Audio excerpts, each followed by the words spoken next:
Je retire le masque. C'est bon? C'est bon. Bonsoir à tous, chers camarades, chers confrères, chers étudiants, mesdames et messieurs.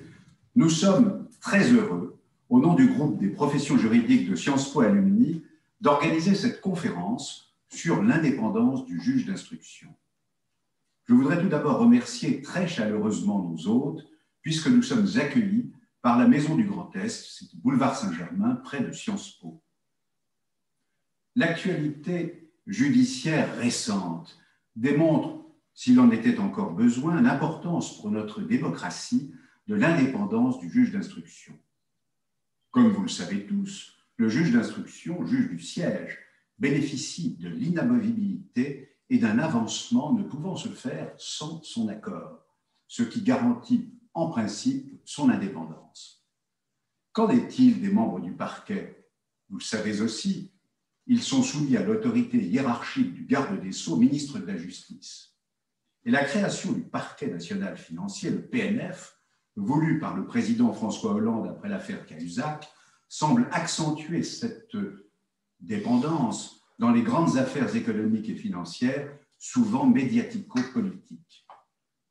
Mais le principe de l'indépendance du juge d'instruction peut se trouver battu en brèche par le parquet, mais pas seulement.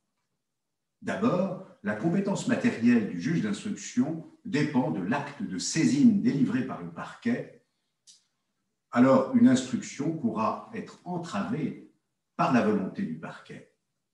Ensuite, la majorité des investigations menées par le PNF ont lieu dans le cadre d'une enquête préliminaire, connue seulement de quelques membres du parquet et de policiers. Et ça n'est pas une instruction menée en principe à charge, mais aussi à décharge. Et puis, sur quels critères la désignation du juge d'instruction est-elle faite par le président du tribunal judiciaire? Sur la compétence ou la proximité politique, réelle ou supposée? Cette dépendance du parquet par rapport à l'exécutif peut lui permettre de bloquer certains dossiers embarrassants par un classement sans suite, ou bien encore de savonner l'enquête en désignant les policiers les moins diligents ou peu connaisseurs de la matière en cause, et parfois même d'accélérer de manière inhabituelle l'ouverture d'une enquête préliminaire. Nous voyons donc que s'interroger sur l'indépendance du juge d'instruction et ses rapports avec le parquet revient à discuter de la pertinence de l'actuel modèle pénal français. Pour débattre de ces problématiques, nos deux invités, un haut magistrat et un avocat de renom, ont une connaissance exceptionnelle de celle-ci. Renaud Van Wimbeck, vous avez instruit pendant une quarantaine d'années, à l'exception d'un très court passage au parquet, entre 1983 et 1985, les grandes affaires qui ont secoué notre République, à Caen, à Rennes, à Paris, au pôle financier, comme premier juge d'instruction en 2000. En 2013, vous êtes nommé premier vice-président chargé de l'instruction. Vous avez instruit les affaires Urbain, Elf, les frégates de Taïwan, Kerviel, Cahuzac, Karachi et Balkany, excusez du peu. Et vous venez de faire paraître Mémoire d'un juge trop indépendant aux éditions Talendier. Antonin Lévy, vous êtes diplômé de Sciences Po, avocat au barreau de Paris et de New York, ancien associé du cabinet d'Olivier Metzner, puis de Hogan Lovells, jusqu'à la création de votre propre cabinet en 2019. Pénaliste de renom, vous avez été le conseil de personnalités diverses comme Manuel Noriega, Bertrand Cantat, la Continental Airlines dans l'affaire du Concorde et, bien sûr, de François Fillon. Un mot encore. Nous n'avons bien sûr pas de public en raison de la crise sanitaire, mais vous êtes très nombreux à nous avoir rejoints sur le net.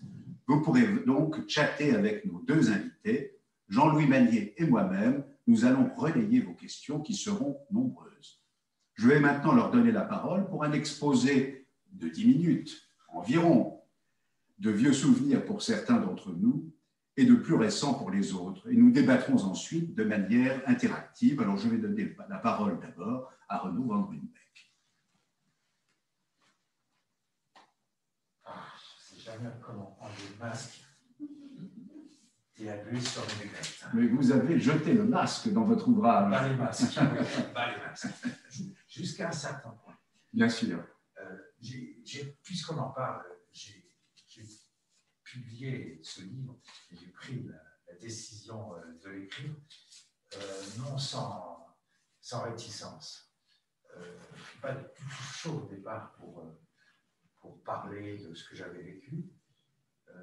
J'ai été contacté à l'origine par un journaliste qui est réputé, Jean-Marie Monteau, qui est à la retraite, qui un jour m'a dit « ça serait bien de raconter cette page de justice que vous avez connue ».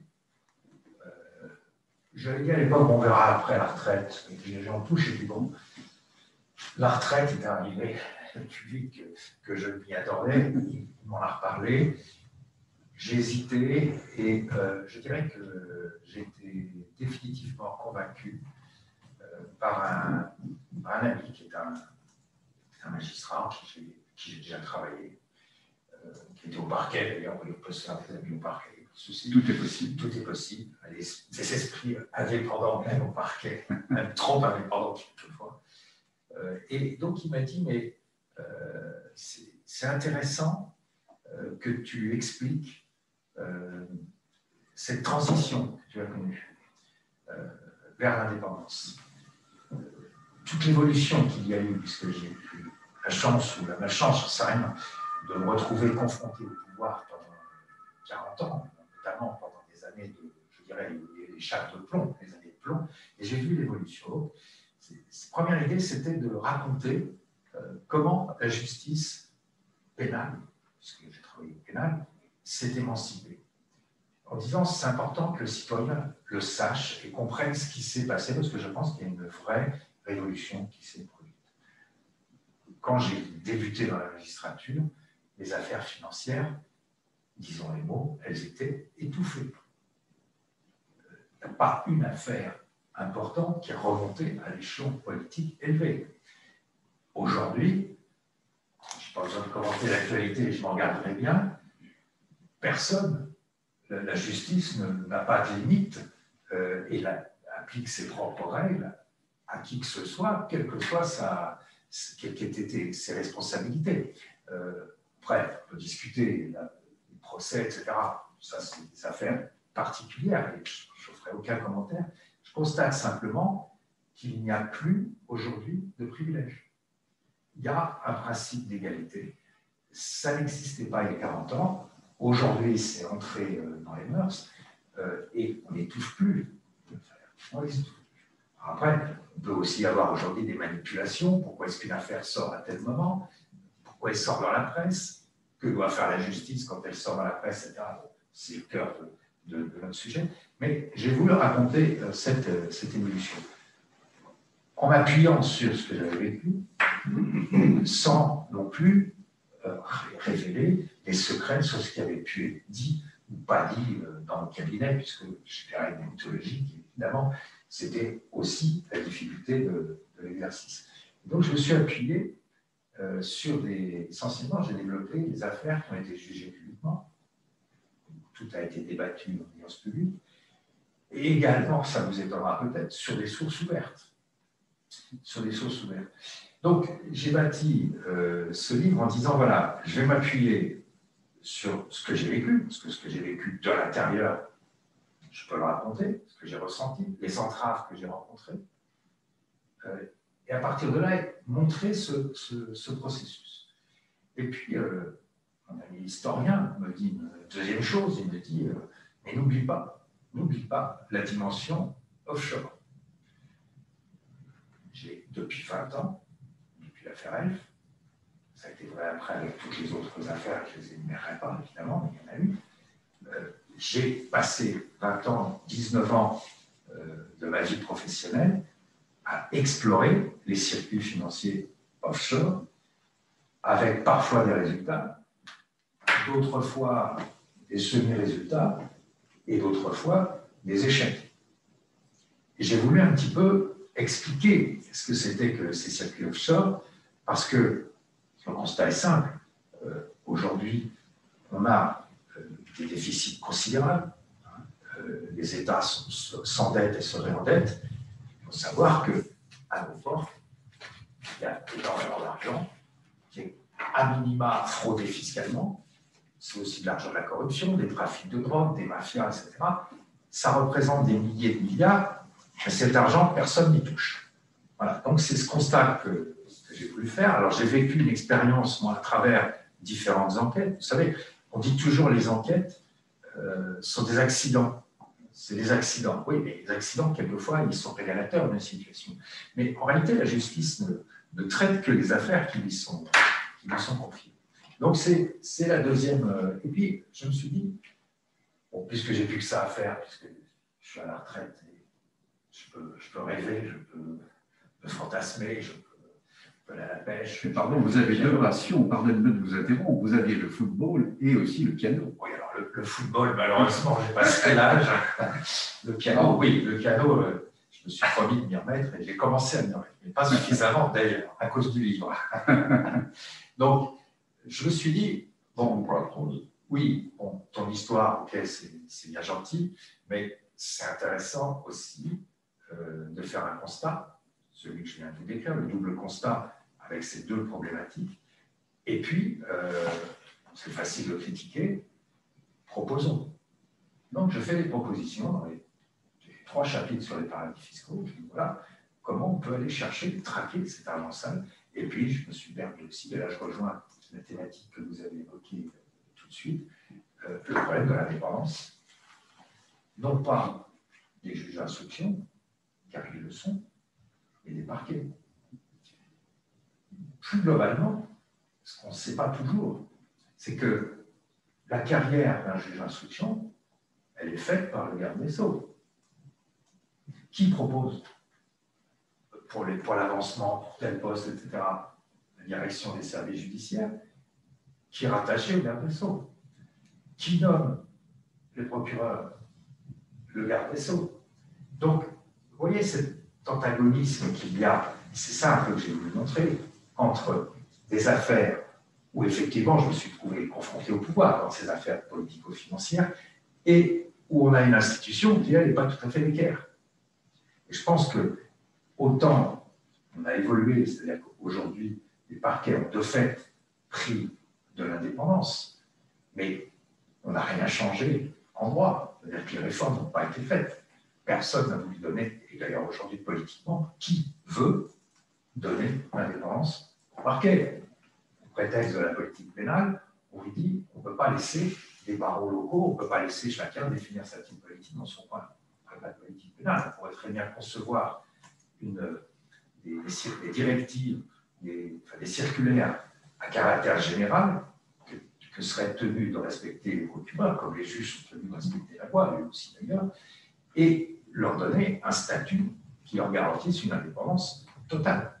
Je pense que la vraie réforme consiste à leur donner cette indépendance et à transférer, à couper le lien entre le pouvoir politique et entre le garde des Sceaux et les procureurs, et transférer tous ces pouvoirs qu'il a de nomination. C'est lui qui saisit l'inspection générale quand quelque chose apparaît pas normal. C'est encore un pouvoir politique qui intervient. C'est dans quel monde on est moi, je suis né au pays de Montesquieu. Bon, je ne peux pas ne pas réagir. Bon, et qu'on transfère l'intégralité de ces services au Conseil supérieur de la magistrature. Et là, effectivement, on déplace le débat. Il faut le porter aussi à ce niveau-là. Qui compose le Conseil supérieur de la magistrature? Quelle est sa légitimité?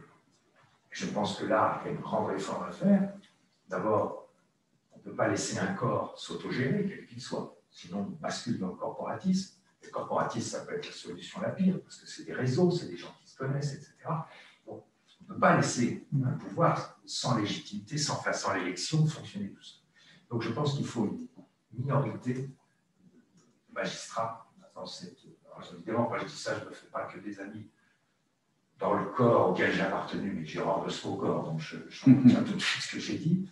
Mais je pense qu'il faut aussi élargir, donner davantage de citoyenneté aux représentants extérieurs. Juste un exemple, vraiment au hasard.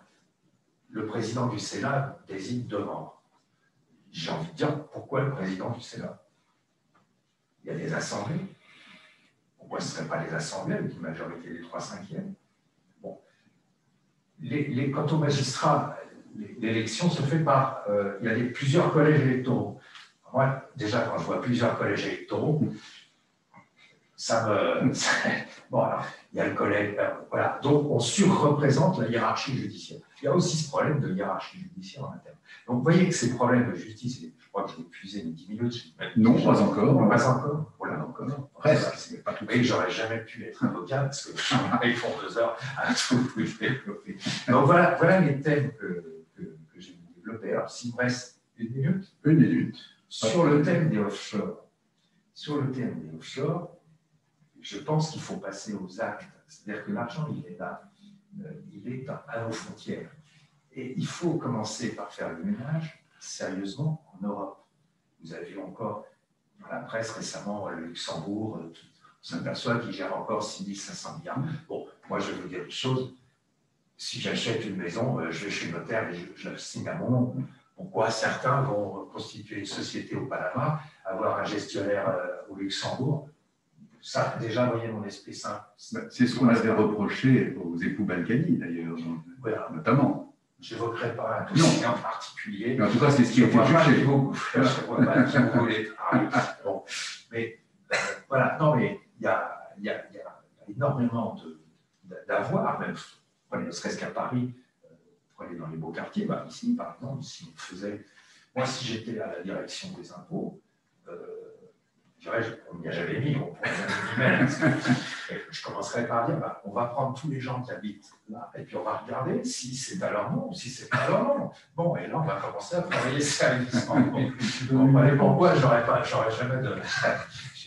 J'aurais pas de nom de responsabilité. Vous donnez une réponse, parce qu'il y a un de vos confrères suisse qui vous répond.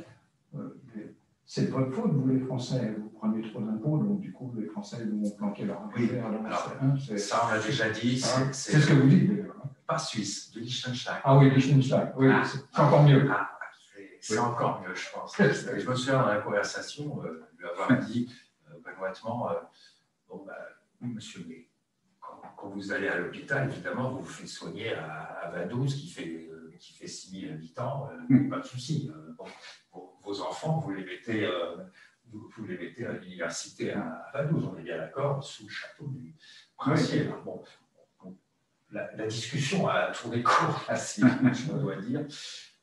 Pour terminer, je lui ai dit, écoutez, moi, je suis partisan d'une taxation unique en Europe. Voilà, si le jour on arrive à ça, on pourra dire qu'on a une Europe, et on n'aura plus, alors, pas la fraude fiscale, l'optimisation fiscale, qui est théoriquement légale, mais la frontière. Vous savez, quelqu'un, si vous ne remplissez pas une ligne sur votre déclaration d'impôt, on va vous dire fraude fiscale. Si vous achetez un avion et que vous allez faire tout un montage à Malte, avec une société de leasing, avec une banque qui prête de l'argent, avec un bénéficiaire qui n'est pas vous, vous le serez peut-être éventuellement un jour pour échapper à l'impôt. Là, il me semble qu'il y a des montages, qu'il y a des manœuvres.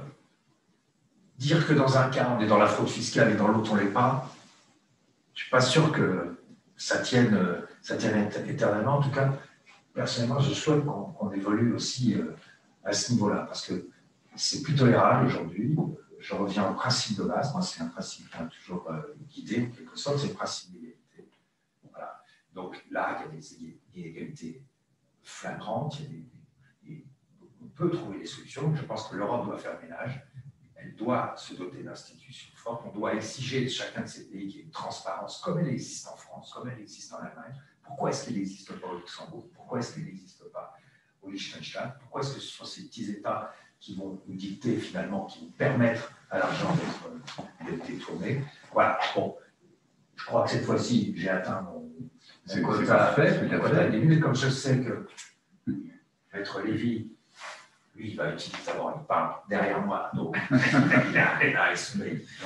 Déjà, en plus, c'est un esprit très brillant, vous l'avez dit tout à l'heure.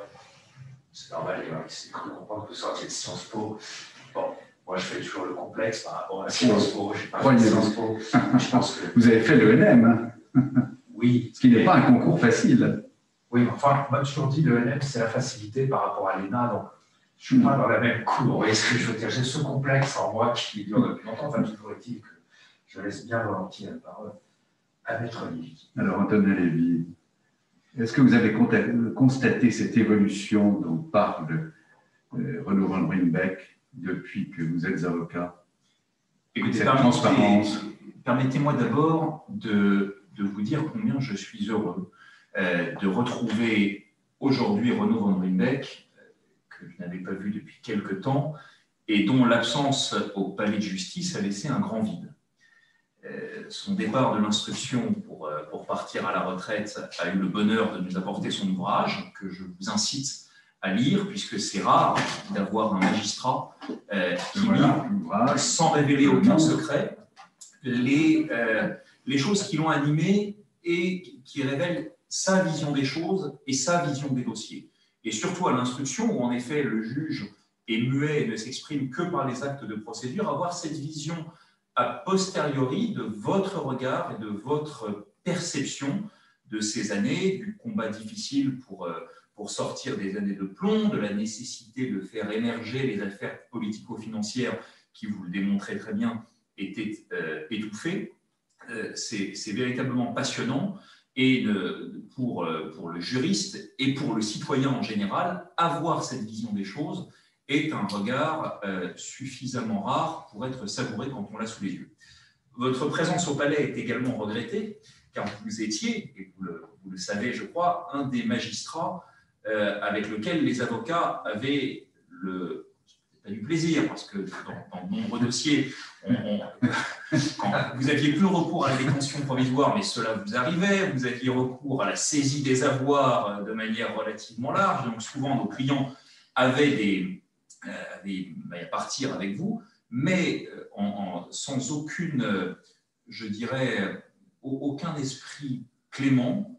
Vous aviez un esprit d'ouverture et de dialogue qui est également, malheureusement, de plus en plus rare à l'instruction, et la possibilité de dialoguer d'une part avec les avocats, ça j'ai envie de dire ça devrait toujours être le cas parce qu'on participe ensemble à l'œuvre de justice, mais même parfois de dialoguer avec les mis en cause eux-mêmes et de chercher à comprendre et de ne pas nécessairement partir avec un a priori ou avec des éléments tout faits dans votre esprit. Et c'est vrai que votre départ a laissé un manque relativement important à l'instruction financière à Paris, et c'est un plaisir aujourd'hui de pouvoir vous retrouver.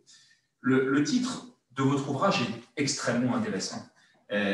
Mémoire d'un juge, déjà je vous disais, les mémoires d'un juge c'est rarissime, et donc pour ça c'est à souligner, mais trop indépendant.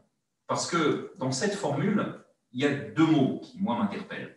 Le premier, c'est indépendant, et on s'est pendant de nombreuses années intéressé et on a mis en place des règles pour l'impartialité, s'assurer en effet que le juge instruisait à charge et à décharge, qu'il était impartial, c'est-à-dire distant de chacune des parties dans le procès pénal, ça pouvait être tant du procureur que des personnes mises en cause, que des parties civiles, balancer les intérêts du mis en examen et de la victime. Mais cette question de l'indépendance avait finalement été presque prise pour acquis, en considérant que le juge était indépendant, point, que son indépendance n'avait pas besoin d'être protégée, qu'elle était quasiment par essence sanctuarisée, et qu'on n'avait pas besoin de s'assurer qu'elle existait effectivement, et qu'elle avait besoin, le cas échéant, d'être défendue, le cas échéant que des magistrats avaient besoin de se voir rappeler la nécessité de leur indépendance, et le fait que vous ayez justement axé votre ouvrage sur cette notion d'indépendance, avec, au début, vous le rappelez, les pressions dont vous faisiez l'objet de la part du parquet, qui lui-même n'était qu'une courroie de transmission depuis le pouvoir politique, pour vous indiquer que sur certains dossiers, il n'était pas nécessaire d'aller fouiller, que sur certaines transactions qui pouvaient apparaître à des regards mal intentionnés comme potentiellement frauduleux. C'était vous qui aviez sans doute un regard un peu trop scrupuleux et que finalement, il valait mieux clôturer votre dossier, le ranger et ne pas vous y intéresser. Cette question-là est évidemment importante et intéressante. Et on voit que dans ce mouvement d'émancipation de la justice, ou sans tomber dans le commentaire d'actualité la plus récente, on voit que l'autorité judiciaire est pleinement entrée dans le débat et vient perturber la séparation des pouvoirs et qu'on passe d'une autorité judiciaire à un véritable pouvoir judiciaire. Cette question de l'indépendance des juges d'instruction et des juges en général, elle doit être au cœur de nos débats et on doit s'assurer que le juge reste et demeure indépendant. Et le deuxième terme qui est important dans le titre de votre ouvrage, c'est trop indépendant. Et c'est ça qui est presque qui est paradoxal, c'est que dans le cheminement de ces 29 années que vous avez eues dans votre carrière, on voit au début qu'on devait vous qualifier d'ailleurs de trop indépendant parce que vous aviez la volonté farouche d'aller chercher et d'aller regarder là où précisément on vous demandait de fermer la porte. J'ai lu avec bonheur et je fais un spoiler juste sur les premières pages, rassurez-vous, mais le moment où vous racontez la perquisition à 50 mètres d'ici d'ailleurs, dans les locaux d'un grand parti politique qui à l'époque avait son siège rue de Solferino, la manière dont vous cachez l'information à votre parquet local, au parquet de Paris et jusqu'aux policiers qui vous accompagnent pour s'assurer que personne ne puisse faire fuiter l'information, cette solitude du juge d'instruction qui est contraint de se défier de ses collègues, sans parler de corps, il s'agit tout de même d'autres magistrats, des autorités qui sont ses auxiliaires, donc des policiers qui vous accompagnent. Pour les avocats, c'est éclairant parce qu'on ne voit pas les choses comme ça. On n'imagine pas que vous ayez pu avoir à l'époque ce type de difficulté. Et c'est éclairant de voir tous les subterfuges presque dont vous êtes obligé de vous rendre maître pour pouvoir, in fine, réaliser un acte d'investigation dans un dossier pénal extrêmement classique qui est celui d'une perquisition. Perquisition dans un dossier financier qui plus est, où on n'était pas dans un cas où vous seriez présenté à 6 h du matin pour aller interpeller une personne lourdement armée, où vous auriez pu trouver un cadavre derrière une porte, vous veniez saisir des éléments de comptabilité financière au sein d'un parti politique pour, in fine, révéler un circuit de financement, l'affaire Urbac, qui elle est extrêmement connue. Et quand on voit les trésors d'ingéniosité que vous êtes obligé de développer, on comprend ce titre de trop indépendant. Et quand on se place avec un regard actuel, avec en effet aujourd'hui une multiplication des affaires qui visent le politique. Moi, je me souviens quand j'étais à Sciences Po, j'avais eu un thème d'exposé qui à l'époque, je dois le dire, et si certains de mes étudiants nous regardent et pourront me le dire en quelques années, m'avait paru particulièrement barbant. Le maître de conférence nous imposait les sujets sans nous laisser la possibilité d'en débattre, et j'avais tiré au sort, je me souviens encore, du petit juge au grand juge, la revanche de l'ENM sur l'ENA. On était en 2000. Du petit juge au grand juge, la revanche de l'ENM sur l'ENA. Imaginez maintenant que ce sujet soit posé dans une conférence à Sciences Po en 2021 et que vous ayez à discourir sur ce sujet en 10 minutes la semaine prochaine. Alors, de manière intéressante, en 2000, l'exposé n'avait pas été facile à réaliser. Et d'abord, à l'époque, on était obligé de se rendre à la bibliothèque, on devait lire des ouvrages, on ne trouvait pas les réponses toutes faites, Internet était encore à ses débuts. Et véritablement, à l'époque, je me souviens, la question m'avait... Je ne dirais pas qu'elle m'avait heurté, mais je n'en percevais pas encore toute la puissance et toute l'importance, alors qu'aujourd'hui, donc 21 ans plus tard, la question donc justement du grand juge et la revanche de l'ENM sur l'ENA, la poursuite du politique par le judiciaire, ce passage de l'autorité judiciaire au pouvoir judiciaire, le sujet aujourd'hui, ce n'est pas les sources qui manqueraient et ce n'est pas la matière, je pense, qui manquerait pour pouvoir en discuter. Et là où, dans les quelques minutes qui me restent, on a un sujet véritable qui se pose, c'est que le juge d'instruction, sauf quelques exceptions, et sauf des situations bien particulières. Vous le rappeliez tout à l'heure, par exemple, comment un juge d'instruction est-il désigné dans des dossiers sensibles? Pourquoi tel juge et pas tel autre?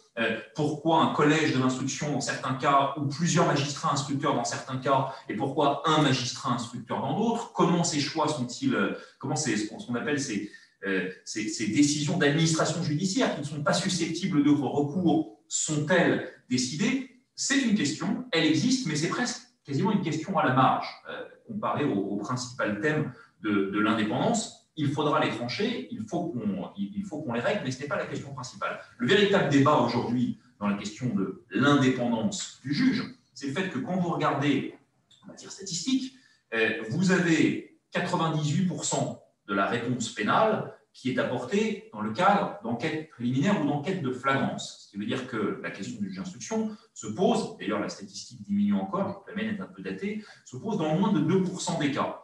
Les affaires les plus complexes, les plus techniques, qui ont des éléments d'extranéité internationale qui nécessitent de la coopération judiciaire, bien sûr, mais une minorité des cas. Dans la majorité des cas, c'est le procureur, le parquet, qui va conduire les investigations, qui va mener l'enquête avec, comme vous le rappeliez, de ce point de vue-là, une question d'indépendance qui, elle, n'existe pas. Alors, on a cherché par des textes à venir mettre des rustines sur des pneus qui fuient de toutes parts, en rappelant que dans le cadre de l'enquête préliminaire, on essaie de faire un parquet à deux têtes qui est censé être à la fois à charge et à décharge, mais qui en même temps mène les services de police en étant le seul à avoir accès à l'enquête. C'est intéressant. Enfin, très honnêtement, je vous avoue, quand on représente des clients étrangers qui viennent par exemple de pays de common law et qu'on leur explique comment fonctionne l'enquête préliminaire, alors aucun système n'est parfait et les systèmes anglo-saxons sont également perfectibles à nombreux égards.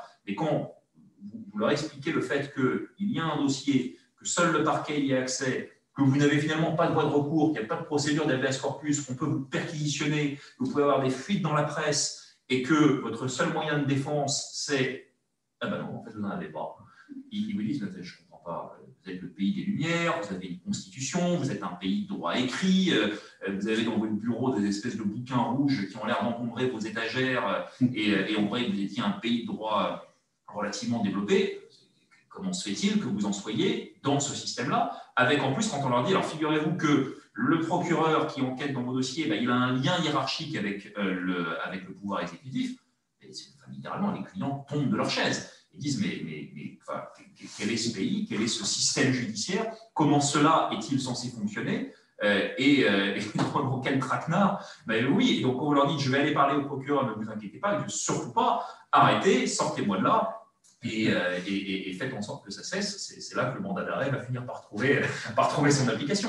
Mais cette appréhension, le regard que portent certaines personnes de nationalité étrangère sur notre système judiciaire nous fait parfois nous rendre compte des difficultés et des failles que ça peut avoir. Alors, on pourra y revenir sans doute dans le cadre des questions, mais vous avez peut-être vu que le garde des Sceaux, quelques minutes avant notre conversation, a proposé une nouvelle, énième, j'ai envie de dire, réforme de la procédure pénale en cherchant justement à essayer de réformer ce système de l'enquête préliminaire, à introduire du débat contradictoire et à introduire de l'accès au dossier là où aujourd'hui il n'y en a pas.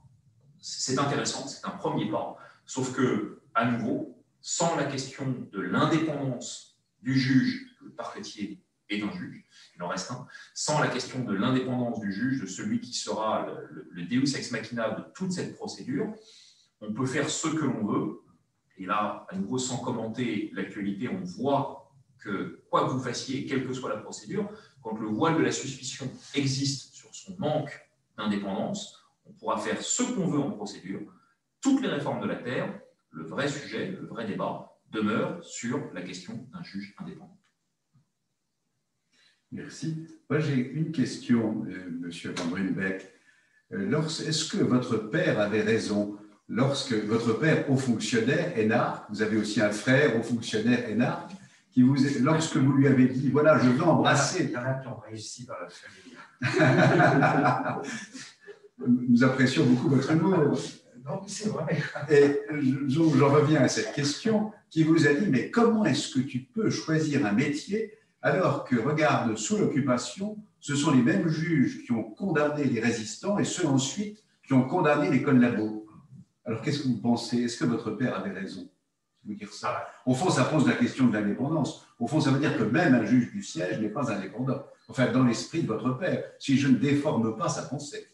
Ah, mais pas du tout, vous ne la déformez pas du tout, mais en plus, il avait raison.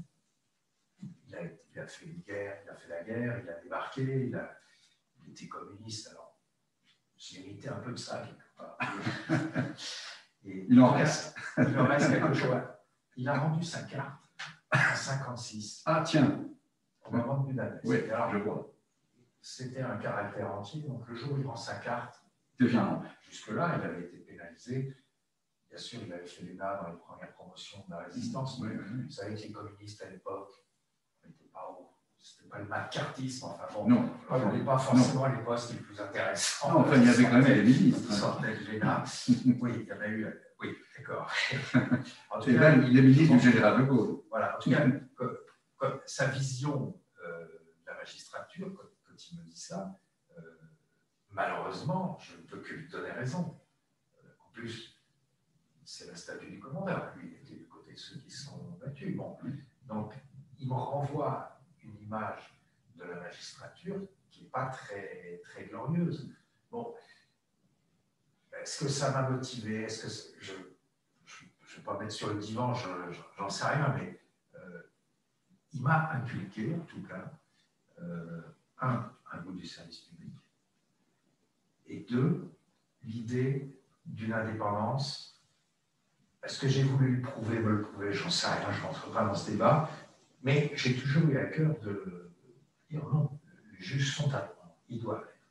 Et c'est sur quoi, vous savez, quelquefois, on se construit tous par rapport à un père, une mère. Alors, il y a toujours une part d'admiration, de rejet, de tout ce qu'on voudra. C'est compliqué, je ne rentre pas dans ce débat, mais je pense que même si j'ai choisi une autre voie, c'est-à-dire la voie de la... Je n'ai pas choisi la voie de l'ENA, je ne sais pas si j'aurais pu réussir, depuis mon niveau. J'ai choisi la facilité, comme il m'a fait comprendre. Je n'en suis pas si sûr à l'époque, parce qu'aujourd'hui, c'est beaucoup plus dur. Je dis, s'il y en a qui préparent le NEM, parmi ceux qui nous écoutent. À Sciences Po, notamment. À Sciences Po. Oui, alors avec le problème des Sciences Po et des juristes pure souche, j'ai eu des auditeurs en formation qui sont des stagiaires, qui sont venus à mon cabinet et partons de faire cette digression, mais j'ai constaté que nos jeunes avaient un niveau très élevé. Et je le cite d'ailleurs à un moment donné dans le livre, parce que j'ai eu le temps d'expliquer cette anecdote, mais un jour je vois arriver Prenez votre temps. Une jeune étudiante qui doit être en Master 2. Alors elle a fait le bon choix, hein, mais d'accord, elle a choisi de préparer le LM. Bon, donc elle vient et j'ai à ce moment-là 2 ou 3 stagiaires à mon cabinet, j'ai des élèves avocats, extrêmement brillants, pas à votre niveau, mais bon, on se rapproche un peu quand même. Bon, ça viendra peut-être. Voilà, alors j'essaye de répartir les tâches, mais j'ai moi-même tous mes dossiers à instruire. Et je me revois lui disant, écoutez, je suis désolé, je n'ai pas beaucoup de temps à vous consacrer. Là, j'ai un gros dossier. J'aimerais bien que vous m'en fassiez la synthèse. Vous voyez, j'ai une déformation Sciences Po quelque part. On vous donne ça, il faut, sortez-moi un rapport. C'est très utile. Voilà. Et je lui donne ce travail. Alors, pour vous dire le dossier, il y a des circuits offshore, bien sûr, il ne donne pas le truc le plus facile. Elle n'a jamais ouvert un dossier de sa vie. Ah oui. Jamais. Et je me dis, jetez-vous à l'eau, il faut se jeter à l'eau, et puis je lui donne, donc il y a 30 tonnes. 30 tonnes. Alors elle me dit, mais comment je fais? Écoutez, je vais vous donner moi, je fais une synthèse dans un dossier, là, de même nature, tenez, voilà, je vous donne, voilà, on fait. Alors, je fais mon plan en 3 parties, hein, j'ai bien retenu la leçon. Bon, on n'est pas sur la thèse, l'antithèse, la synthèse, mais voilà, j'ai dit, on rationalise et tout.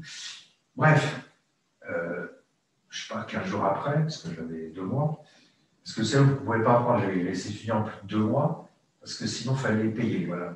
L'administration de justice. Peut-être au moment où il pouvait justement faire quelque chose de plus utile. Oui, voilà. Alors, je savais que l'échéance, c'était 2 mois, moi. Bon. Donc, je me dis quand même, en 2 mois, ça va être dur. Mais c'est pas grave. Bon. Et puis, je sais pas, 15 jours après, il me sort un premier rapport. Ni fait, ni à faire. Bon. Là, je me dis peut-être que j'ai poussé le bouchon un peu trop loin. On discute. Et puis, je lui dis, mais non, mais on a encore le temps, puisque les 2 mois ne sont pas écoulés. Voilà. Là, je le dis en diagonale. Voilà, en gros, ce que vous avez, il faut être plus ceci. Elle revient 15 jours après. Et là, c'est mieux. C'est mieux, mais ça me plaît encore à moitié. Et là, on commence à avoir une vraie conversation. Elle me pose des questions. Je lui réponds. Je lui pose aussi des questions. Je lui dis attention, parce que ça, je ne comprends pas. Et puis, ce n'est pas sourcé. À chaque fois que vous m'indiquez la pièce, quand vous citez une ligne, une phrase, ça sort de quelque chose, d'un procès verbal. Je veux la code du procès verbal, etc. Et puis, je me dis, bon, c'est pas grave, j'aimerais essayer de faire ce que Sciences Po lui a pas appris, c'est-à-dire cet esprit de synthèse qui est tellement recherché, qui est prôné. Bon, manifestement, j'y arriverai pas. Et puis, on approche des 2 mois, et j'en ai toujours parce que je revois la scène comme c'était hier. J'arrive un matin, alors pour me faire mousser, je vais vous dire que j'arrive très tôt le matin, donc je suis le premier, bravo. Voilà, oui. C'est pas obligé de me croire. Ils sont travaillés tard, peut-être. Oui, c'est ça. Alors, on va dire les choses comme ça. Je vais dire que j'arrive à 10h et les autres arrivent à 11h. D'accord. Je me souviens plus. J'ai plus de mémoire. Bref, j'arrive le matin et je vois un rapport sur mon bureau. Je comprends que c'est son rapport. Et alors, je lis le rapport qui faisait une 20aine de pages. Et là, j'étais scié. J'étais scié parce que c'était remarquable. Tout y était. Tout était sourcé. Et mieux que ça, elle est allée chercher en source ouverte. C'est des marchés internationaux où il fallait se renseigner dans certains autres pays. Moi, je ne savais pas. Vous savez, je travaille avec des commissions rogatoires internationales, des enquêtes internationales. Elle avait été chercher sur Internet. Elle avait retrouvé les marchés. Elle avait versé les pièces, parce que je lui ai dit, quand vous citez quelque chose, si vous versez, vous le mettez au dossier, qu'on sache où c'est. Et elle avait tout référencé. Et là, je me suis dit, il est peut-être temps de prendre ta retraite. Parce que moi, l'ordinateur, je ne suis pas Internet, je m'y mets un peu, mais je n'aurais jamais été capable de faire ce qu'elle avait fait. Et j'ai été très heureux d'apprendre. 6 mois plus tard, j'ai reçu un coup de téléphone. Elle était reçue au concours de l'École nationale de magistrature. Alors, si j'ai un message à vous faire passer, c'est bien que mon voisin est extrêmement brillant, il va vous attirer vers le barreau. Moi, je vais vous dire une chose, venez dans le service public, on vous accueillera les bras ouverts et vous réussirez. En somme, elle avait appris la méthode grâce à vous, finalement. Mais effectivement, elle avait du fond, mais vous aviez su développer en elle les qualités qu'elle ne pouvait pas avoir avant. J'ai quand même consacré peu de temps, si vous voulez. Peut-être la rigueur, oui, mais je tombe sur une jeune femme qui est intelligente. En plus, elle avait la mention très bien en maths que je n'avais pas eu, donc déjà, je me dis, elle est meilleure, pas de problème. Mais qui avait une capacité d'intégrer les quelques conseils que je lui ai faits avec la puissance 10. Et je me suis dit, voilà, demain, vous lui donnez une enquête très compliquée, elle sera extrêmement... Elle y arrivera. Bien sûr qu'elle arrivera. Elle arrivera mieux que moi parce qu'elle va aller chercher des informations et moi, je suis incapable d'aller les chercher. Jean-Louis Vanier, je crois que vous avez une question. Oui, merci Christophe. Je voudrais revenir sur le bouquin, puisque c'est la principale thématique. D'abord, je voudrais dire on est 117, mais tout à l'heure on était 120, et je voudrais dire à tous nos auditeurs que ce bouquin est tout à fait passionnant. Il y a 300 pages, moi je l'ai lu dans le week-end, pour préparer cet entretien. C'est tout à fait passionnant, c'est tout à fait bien fait. Je disais au juge Van Ruynbeck tout à l'heure, peut-être que nous, en tant qu'avocats, on n'aurait pas le droit de le faire, mais en même temps, il ne révèle pas de secret, parce que c'est de la source ouverte, et effectivement, vous donnez votre avis, comme un magistrat qui est sorti, mais avec sérénité.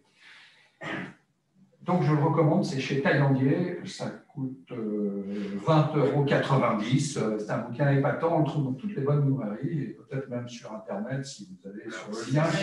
Si je puis me permettre. Oui, allez-y. Taillandier. Taillandier. Pas Taillandier. Taillandier, pardon. Oui. Il ne faut pas confondre avec un magistrat. Soyez précis. Taillandier. Vous allez passer à mon cabinet, commettrie. Pas de police. Absolument, Taillandier. T-A-2-L-A-N. Et alors, je voudrais, comme Antonin Lévy, regarder le titre. Mémoire d'un juge trop indépendant. Et vous avez déjà dit ce qu'il fallait en penser, c'est tout à fait bien. Moi, je serais un petit peu plus taquin et je me posais la question si le titre, ça ne pourrait pas aussi être, après avoir lu une petite référence à Lucky Luke, mémoire d'un juge trop solitaire. Je me suis demandé, mais ça revient peut-être un peu au même, c'est si vous ne vous étiez pas senti un peu trop seul au milieu de vos confrères, de vos collègues, si vous n'aviez pas pris d'ailleurs un certain plaisir à être solitaire, et puis vous avez dit je suis parti offshore. Enfin, je suis allé travailler offshore, vous êtes aussi allé travailler avec des juges à l'étranger et vous avez eu un certain respect, me semble-t-il, pour certains des juges que vous avez rencontrés. D'aucuns étaient même élus, alors vous vous êtes dit, tiens, on peut aussi détenir son pouvoir dans la magistrature de l'élection, pas simplement d'un concours ou d'une cooptation. Ce sont des procédures démocratiques, hein, la cooptation, l'élection, le concours, c'est républicain, il n'y a pas rien à dire. Et puis, il y a effectivement l'élection. Alors, je reviens à la question là, éventuellement d'un juge trop solitaire. Est-ce que vous êtes senti bien pendant ces 42 ans? C'était pas une solitude pesante. Non. Mais je pense que je dois être quelque part un solitaire, parce que vous avez un double sens dans le mot solitaire. Oui. On est seul, mais on aime bien aussi s'isoler. Bon,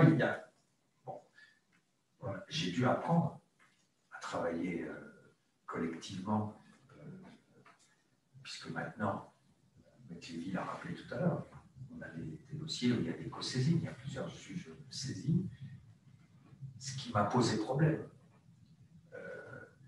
En clair, ce que font les autres, c'est nul. Il y a que moi qui fais le boulot. Voilà. C'est une caricature, bien sûr. Mais c'est compliqué. Alors, je veux dire, le fond de ma pensée, c'est que quand vous instruisez un dossier qui est compliqué, avec des tiroirs, si vous travaillez à 3, par exemple, vous dites, chacun fait un tiers, chacun ouvre son tiroir. Il y a 3 tiroirs. Moi, je ne sais pas faire ça. Si j'ouvre un tiroir, j'ai besoin d'ouvrir les 2 autres tiroirs pour voir ce qu'il y a dedans. Si 2 collègues me disent, voilà ce qu'il y a dans le tiroir, voilà ce qu'il y a dans le tiroir, d'abord, je ne mémoriserai pas. Et puis surtout, je ne ferai pas les recoupements nécessaires, parce que ce qu'il faut comprendre, c'est que sur 10 000 pièces que vous allez lire, il faut le lire, vous allez en sortir 10. Intéressante. Mais il faut qu'un cerveau, voilà, c'est ça le problème, la véritable difficulté. Si vous coupez le cerveau en 3, les connexions ne se feront pas et on passera à côté de là il y a ça, et voilà, la connexion elle est là. Et souvent, un dossier il va basculer comme ça. Donc, moi, je fais partie de ceux qui ne savent pas, peut-être que je ne sais pas déléguer, je ne sais pas comment vous le dire, mais si on dit quelque chose qui a ci, qui a ça, je ne percuterai pas de la même manière que si j'ai moi-même passé des heures à le lire, à le travailler et à pouvoir le faire circuler. Alors, la solitude, oui, encore que quand j'ai perquisitionné le Parti socialiste, j'étais un des membres de la Chambre d'instruction, donc j'avais un président de chambre et un autre conseiller. Certes, j'avais la main, mais quand je décide d'aller perquisitionner au Parti socialiste, j'ai quand même la courtoisie d'en parler à mes collègues. Et s'ils me disent à ce moment-là, on n'est pas d'accord, je ne le fais pas. Bon, parce que on est dans une éventuellement la dernière minute, non? Non, pas Non. Les petites feintes que vous avez rappelées Ouais, tout à ouais. l'heure, ça s'adresse au parquet, parce que le parquet général rend compte au ministère. On a un ministre socialiste, on va perquisitionner le Parti socialiste, je vous fais parler de ça. Quant aux policiers, les policiers, contrairement à la situation en Italie, c'est aussi ça dans le sujet, les policiers, la police judiciaire n'est pas rattachée aux magistrats. La police judiciaire est rattachée à un commissaire de police, il dépend du ministère de l'Intérieur. C'est lui qui va décider des moyens à affecter sur telle ou telle enquête. Si moi, juge, je demande 3 enquêteurs au commissaire en disant j'ai besoin de 3 enquêteurs, enfin, si je lui dis j'ai besoin de 3 enquêteurs pendant 3 ans, il va me dire non. Mais c'est lui qui va faire les choix. Et lui, il en réfère au ministre de l'Intérieur. Dans les réformes dont on parle sur l'indépendance, il y a les instructions que théoriquement on ne peut plus recevoir, admettons. Mais il y a la montée d'information. Donc, si j'informe le procureur général, si j'informe les policiers 8 jours avant d'aller sur place, c'est même pas la peine d'y aller. Donc, j'ai pris cette double précaution, mais je tiens à dire à ce niveau-là que j'ai pu le faire parce que j'ai à Rennes un commissaire qui est en fin de carrière, qui n'en a rien à fiche de son avancement. Bon, donc, ce n'est pas la peine de la lui faire. Il va prendre ça sur lui. C'est-à-dire je vais le rencontrer avant et je vais lui expliquer. Je vais dire, écoutez, voilà, d'abord, je n'avais pas besoin de 3, mais je crois que j'ai 4 ou 6 policiers avec moi, parce qu'il y avait tout le parti à faire, enfin la trésorerie, et puis il y avait une première perquisition à faire le matin dans un bureau d'études. Voilà. Donc, ils étaient 6. Hein. Ils avaient une bonne mémoire. Donc, je lui dis, voilà, j'ai besoin de 6 enquêteurs, vous connaissez la nature des dossiers que j'instruis, simplement, je ne peux pas vous dire. Non. Je ne peux pas vous dire moi. Et il accepte. Mais il l'accepte, d'ailleurs. Il me dit simplement, avant de rentrer, appelez-moi que je n'ai pas l'air d'un C, en suspension. J'oublie. Vous savez, c'est l'acte manqué. Oui. C'est conscient, c'est inconscient. Je ne peux même pas banaliser. En tout cas, j'ai dit. Et alors, ce qui est assez drôle, c'est que donc, j'ai verrouillé. Rien, il n'y a pas de violation, personne ne sait que j'arrive. Donc, j'arrive totale surprise. Avec des récriminations. Hein. Mais vous ne deviez pas être accueilli les bras ouverts. Ah non, pas du tout. Ni la grille ouverte. Non, puis à l'époque, ils considéraient que la partie, c'était au-dessus des lois. Ils étaient élus, ils ont une légitimité. De quel droit? C'est une atteinte à la démocratie, c'est insupportable. Mais vous avez eu à supporter beaucoup de critiques, non seulement du président de la République le 14 juillet, parce qu'ensuite, quand vous avez convoqué Henri Emmanuelli, qui était trésorier et qui est devenu, je crois, président de l'Assemblée nationale, ça n'a pas dû être simple. D'ailleurs, ils l'ont nommé président de l'Assemblée nationale. Grâce à vous, finalement. Vous n'avez plus loin que quoi, mais juste après la perquisition et avant la mise en examen, on l'a président de l'Assemblée nationale. On ne l'oublie pas. Donc, je termine. Donc, juste pour l'anecdote, mais au bout de 2 heures, il y a des personnes du parti et il y a un commissaire qui veut vous appeler. Alors, il me le passe. Et là, j'ai complètement oublié de me prévenir. Et là, je me prends quand même une volée de bois vert. Bon, quand même. Oui, c'était la partie trop solitaire. Ça. Voilà. Et alors, là, ouais, je suis désolé, j'ai oublié, j'ai complètement. Ah, mais vous m'avez promis. Puis d'abord, où est-ce que vous êtes? Il dit, je dis, mais à l'époque, il n'y avait pas de portable, donc vous le savez, puisque vous m'appelez. Vous m'appelez, oui. Et il me dit, etc. Il me dit, mais moi, je suis le premier consul de la hiérarchie, 10 ans, et vous avez les policiers au Parti socialiste. Il me dit, mais j'ai répondu non, je le saurais. Une heure plus tard, on a rappelé pour lui dire, ah, mais dis donc, en réalité, je lui sauve la mise quelque part, la mienne, parce que, une fois c'est ma congé, je dis aujourd'hui, et la liste à la sortie, et c'est vous qui les avez prévenus, parce que moi, j'ai prévenu absolument personne. Et la preuve, oui, le commissaire ne savait même pas. Voilà. Donc après, ils ont joué sur la violation. Là, c'est l'opération négative, enfin, à l'habitude de ce type de discours. Et voilà, pour l'anecdote, pour vous montrer, parce que d'autres juges, par exemple, le juge Lafont, quand il va perquisitionner chez Jean Toubéry, Jacques Chirac, président, ancien maire de Paris, on est dans les histoires de la mairie de Paris, les policiers l'accompagnent, et quand il arrive chez Jean Toubéry, ben, les policiers disent « Ah, on est désolé, on ne peut pas vous accompagner. » Ils venaient recevoir un coup de fil de la hiérarchie qui leur a dit « Vous y allez pas. » Et ils ont eu, je raconte dans le livre, parce que ce qu'a vécu le juge Alphen, c'est probablement scandaleux. Et 3 jours plus tard, je crois que c'était Le Foll qui était le responsable, directeur de la PJ à Paris, etc. Rien que pour le comparer, ça me fait plaisir.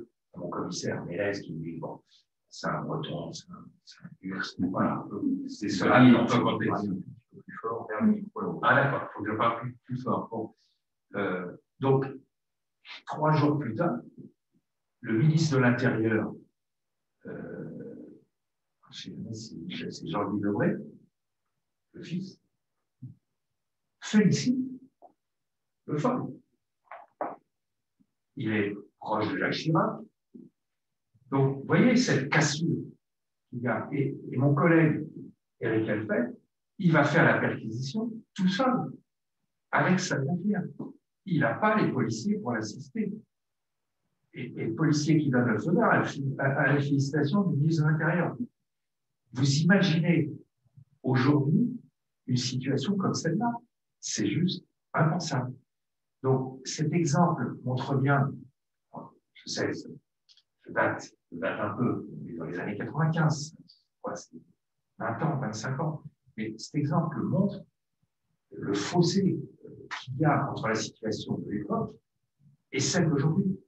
Vous imaginez aujourd'hui un ministre de l'Intérieur féliciter un commissaire parce qu'il n'a pas mis les effectifs à la disposition d'un juge d'instruction parce qu'il avait perquisitionné un cérémonie politique. C'est juste impensable. Donc, la justice s'est émancipée, et tant mieux que c'est mieux.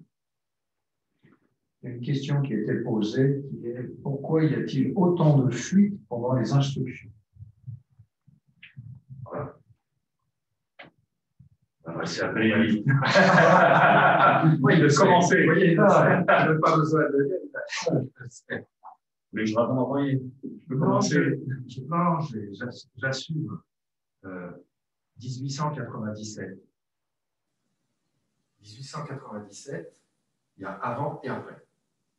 Avant 1897, il n'y a pas d'avocat dans le dossier.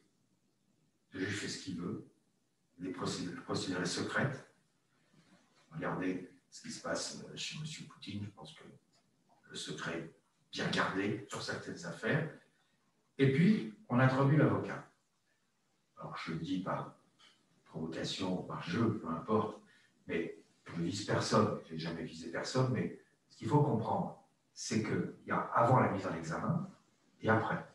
Avant la mise en examen, effectivement, on ne peut pas soupçonner l'avocat ni la personne physique de faire fuiter le dossier, puisqu'il n'a pas accès au dossier. Voilà. Ce qui pose d'ailleurs le problème de la médiatisation des dossiers d'une personne qui apprend l'évolution des dossiers, bon, ce qui montre bien qu'il y a un problème sérieux avec ce secret d'instruction. Une fois la mise en examen faite, ou s'il y a une partie civile qui a un avocat qui lui a accès au dossier depuis longtemps, ça peut fuiter. Il faut savoir que le dossier, moi je ne maîtrise plus rien.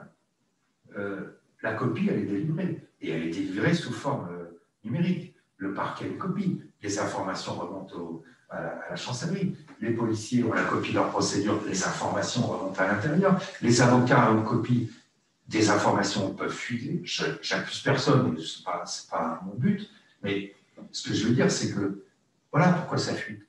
Un secret partagé n'est pas n'est pas un secret. Si on avait un dossier qu'on mettait sous clé dans un coffre-fort, il faut ouvrir le coffre, seul à pouvoir ouvrir le coffre pour l'ouvrir, oui, d'accord, voilà, vous hurleriez en disant les droits de la défense, j'ai le droit d'étudier, j'ai le droit de partager avec mon client.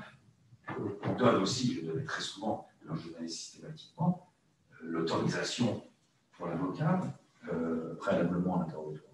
Préalablement à l'interrogatoire, enfin dans une phase où il y a des interrogatoires, d'avoir accès aux documents. Donc on ne maîtrise plus rien. Alors on maintient un secret de l'instruction. Moi je pense qu'il faut aussi poser le problème de la réforme de ce secret qui n'a plus de sens, parce qu'à partir du moment où il n'est pas respecté, et puis attendez, il y a que dans les dictatures qu'on va respecter le secret. Parce que si on veut respecter le secret, on dit il y a secret, à ce moment-là on poursuit les journalistes qui publient dans le secret des sources. Voilà, dès qu'il y a une violation, alors aujourd'hui on poursuit, on sait qu'il y a un secret des sources, donc le journaliste ne donnera pas sa source, c'est normal, c'est le cœur de son métier. Donc on est en pleine hypocrisie. Je pense qu'il faudrait ouvrir ce secret à partir du moment où les personnes ont accès au dossier, parce que c'est insupportable de voir qu'il y a un truc qui sort, il y en a un autre le lendemain, et bon, chacun défend ses intérêts, je le comprends bien, mais tout ça échappe au juge. Il ne maîtrise pas. Et ça, je n'arrive pas à maîtriser du tout. Oui. En dehors d'ailleurs de la question du secret de l'instruction, c'est la question du secret de l'enquête en général. C'est ce que dit Renaud von Ruymbeck est exact pour les 2% des dossiers qui font l'objet d'une instruction. Mais là où c'est plus intéressant, c'est lorsque vous avez des fuites en enquête préliminaire où, pour le coup, la loi prévoit qu'elle fonctionne comme une boîte noire à laquelle la défense et le mis en cause n'ont pas accès, et donc seuls ont accès à cette procédure les enquêteurs, les parquetiers, leurs éventuels assistants ou greffiers qui travaillent avec eux, et la question des remontées d'informations qui peuvent exister.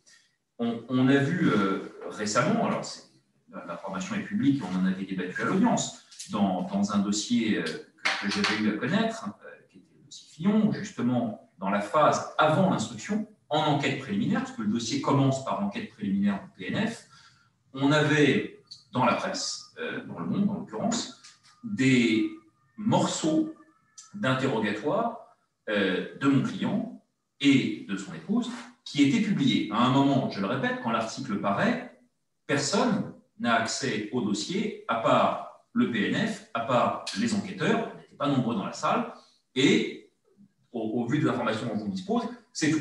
L'article paraît, je me souviens très bien, je me rends au PNF avec l'article en main, en disant écoutez, je suis désolé, il y a quand même un sujet, il y a 2 interrogatoires qui viennent d'avoir lieu, j'ouvre le journal 48 heures après, alors, la question n'est pas de savoir si les journalistes ont raison ou pas publié, ils font leur travail, ça c'est une évidence, mais comment se fait-il que cette information se retrouve dans le domaine public? Moi, tout ce que je demande, c'est que si l'information fuit, je puisse bénéficier de la même remontée d'informations que celle qui sort à l'extérieur.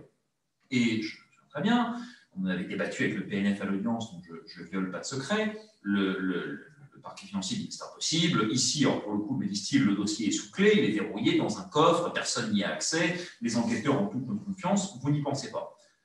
On a appris, quelques années finalement après, et ça ne m'avait pas été mentionné à ce moment-là, qu'il existait donc des remontées d'informations. Ça, on savait également, mais je rappelle que selon la loi, les remontées d'informations sont limitées dans leur objet et qu'elles n'ont notamment plus pour fonction aujourd'hui d'informer le politique de ce qui se passe dans les dossiers judiciaires. Ça ne voit plus, ça c'est l'époque des perquisitions au Parti socialiste que ça fonctionnait comme ça. Maintenant, on a réformé la législation pour que ça ne serve plus à ça.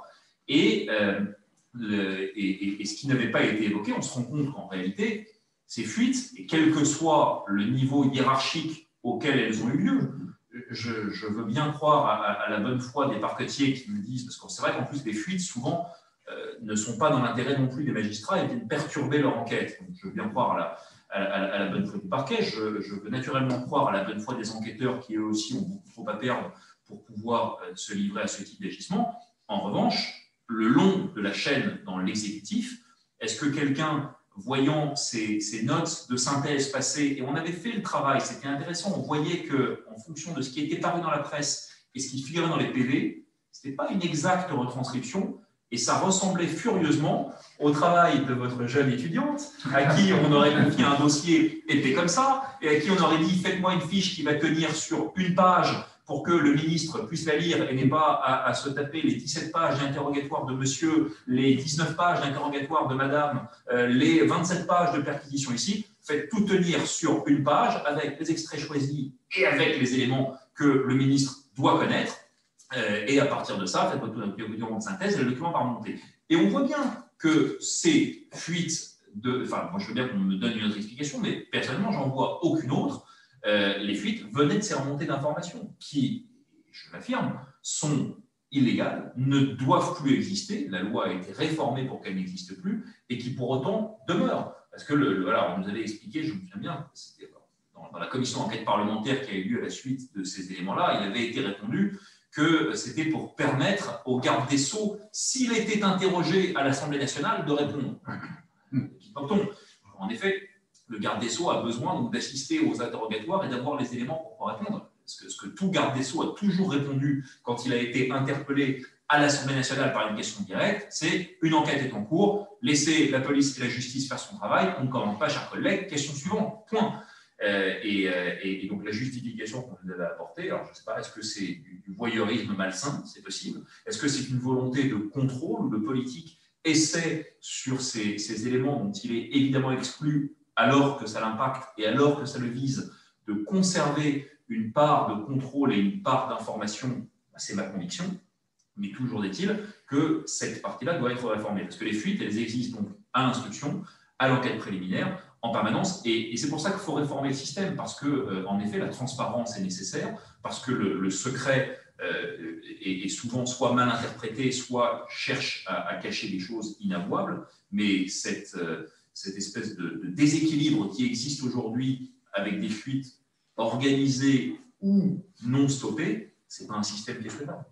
Oui, la loi n'est pas si claire que ça. Moi, qui ai une loi récente qui m'échappait puisque je suis à la retraite, mais il y a une loi qui interdit la remontée d'informations. Non, elle ne l'interdit pas, mais elle en limite l'objet, puisqu'elle est censée se permettre notamment le retour d'application de la politique pénale pour permettre à l'exécutif de voir dans des termes statistiques et généraux, puisqu'on ne va pas avoir d'éléments individuels qui remontent, qui leur permettent de comprendre comment la politique pénale est appliquée. Alors, est-ce que c'est limitatif ou est-ce que ça ne l'est pas? La politique pénale, ça recouvre tout. Oui, mais est-ce que ça recouvre les affaires individuelles?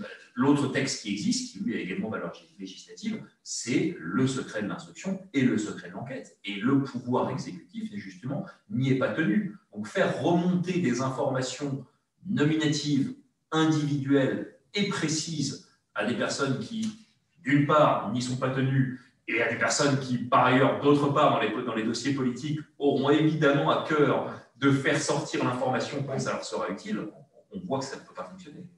Vous avez vu que dans l'affaire que vous évoquez, la procureure financier a expliqué devant une commission parlementaire qu'elle avait pris la décision d'ouvrir une information après avoir eu des discussions avec son parquet général, qui a même évoqué des réunions. Exactement. Donc, ça veut dire qu'il y a des remontées d'informations, au moins au niveau du procureur général. Après, est-ce que le procureur général en réfère au directeur des affaires criminelles et des grâces? J'en sais rien, je ne suis pas de l'autre côté du rideau, mais en tout cas, ça circule en interne. Ce qui avait été vu, alors c'est intéressant, cette commission d'enquête parlementaire, c'est qu'on avait vu justement que tout commence par Mme Boulette qui indique qu'elle avait été l'objet de pression. Ensuite, la procureure générale est elle-même interrogée sur le même sujet, et en confrontant leurs deux déclarations, on se rend compte que Mme Boulette fait état de plus de remontées d'informations transmises au parquet général que le parquet général lui-même ne fait état de demande au parquet national financier. Il y en a un qui dit « j'ai plus transmis » que l'autre dit « je n'ai sollicité ». Et le parquet général confirmant que, conformément à ce à quoi servent les remontées d'informations, ils ont fait remonter à la direction des affaires criminelles et des grâces les informations qu'ils recevaient. Ça, le parquet général l'a effectivement confirmé. Mais là où c'est utilement, et à la fin, pour terminer avec ce sujet, encore plus intéressant, c'est qu'aujourd'hui, une enquête préliminaire est ouverte, dépaysée à Nanterre, pour les discordances, pour le dire pudiquement, entre les déclarations de ces deux magistrats, où le fait que l'une dise blanc, l'autre dise oui, blanc mais avec terre de ciel à l'intérieur, pour pas dire blanc et noir, fait que concrètement, face à une commission d'enquête parlementaire, une de ces deux personnes n'a pas été totalement transparente. Les deux déclarations ne sont pas réconciliables. Dans une confrontation, on appelle un mensonge. Et donc, l'enquête préliminaire qui va être lancée sera à cet égard éclairante. Vous, avocat, vous appelez ça un mensonge quand deux personnes ne sont pas d'accord. Quand deux personnes disent sur le même point, de manière directe, deux choses contradictoires, l'une des deux personnes ne dit pas la vérité. Ce n'est pas deux visions de la même pièce. Je suis bien d'accord, mais c'est fréquent dans ça qui vient de l'instruction. C'est rare que les deux personnes soient parfaitement d'accord. Alors, non, on peut avoir des interprétations différentes. Là, c'est une question faite. Pardon de vous interrompre, mais le temps tourne malheureusement, et je vois qu'il y a des questions qui tournent sur, évidemment, l'affaire Sarkozy. Voilà. Alors, peut-on répondre, M. Van Ruymbeck? Alors, certains considèrent, je crois, que la décision serait très politique, assez sévère, et d'autres peut-être pas assez sévère, parce qu'il faudrait en plus qu'il y ait une possibilité d'interdiction d'être, pour l'ancien président de la République, d'être électeur et éligible. Voilà. Alors, je ne sais pas ce que peut en penser, ce que vous pouvez en penser, je nous dire aujourd'hui. Je ne peux pas m'exprimer sur une affaire en cours. La seule chose que je peux dire, c'est qu'il y a un tribunal qui a rendu une décision. J'entendais les avocats dire qu'il y avait appel. L'affaire va être jugée. Tout ça est sur la place publique. La justice doit s'exercer. Voilà, c'est tout. Attendons de voir la suite. Mais je ne peux pas m'exprimer sur une sanction, sur une affaire, sur la position du tribunal. Votre réponse ne me surprend pas, mais il fallait tout de même que je pose la question, puisque nos auditeurs, évidemment, souhaitaient vous interroger, puisque c'est une actualité brûlante, effectivement. Une chose qu'on peut dire quand même dessus, et ça, c'est un procès comme celui-ci sera nécessairement politique. Il l'est par nature. Le fait qu'un ancien président de la République soit mis en cause pour des faits de corruption et de trafic d'influence pour une influence supposée liée à ses fonctions, dire que ce n'est pas politique, c'est se cacher derrière son code, littéralement. Et évidemment qu'il y a une dimension politique là-dedans, quoi qu'il arrive. Mais en dehors de cette question-là, qui pour moi est tranchée, l'autre sujet qui était important et qui pose une question un peu plus large, qui pour moi touche aux libertés fondamentales, mais c'est mon prisme et peut-être ma déformation, c'est que ce qui avait été âprement débattu, c'était la question des écoutes entre un avocat et entre son client. Et la question de savoir, et là-dessus, j'ai malheureusement pas lu la décision, je n'en ai que eu la lecture, la retranscription de la lecture publique qui a été faite par la présidente lors de la lecture du délibéré, dont on sait qu'elle est incomplète et qu'elle laisse forcément sur sa fin. Mais dans ce que j'en ai lu, et de ce qui a été énoncé à l'audience, la ligne qui a été fixée par le tribunal judiciaire pour dire les situations dans lesquelles il est acceptable et autorisé de venir porter atteinte et s'immiscer dans la relation qui, pour moi, relève du sacré. On est quasiment au stade du secret de la confession et dans le nouveau religieux, en tout cas dans le religieux qui s'applique dans l'enceinte judiciaire, venir s'immiscer dans la relation entre l'avocat et son client et venir placer sur écoute, venir écouter, retranscrire et utiliser ces éléments. Bien sûr qu'aucun secret ne doit être absolu et que lorsque l'avocat se rend coupable d'une infraction, il ne peut pas être au-dessus des lois. Mais ce qui nous manque dans ce que j'ai lu de ce jugement, et là-dessus la Cour de cassation avait été également relativement sibylline dans l'analyse qu'elle avait eue du recours qui avait été introduit dans le cadre de l'instruction, c'est dans quel cas autorise-t-on le juge d'instruction, en l'occurrence, à décider de cette écoute?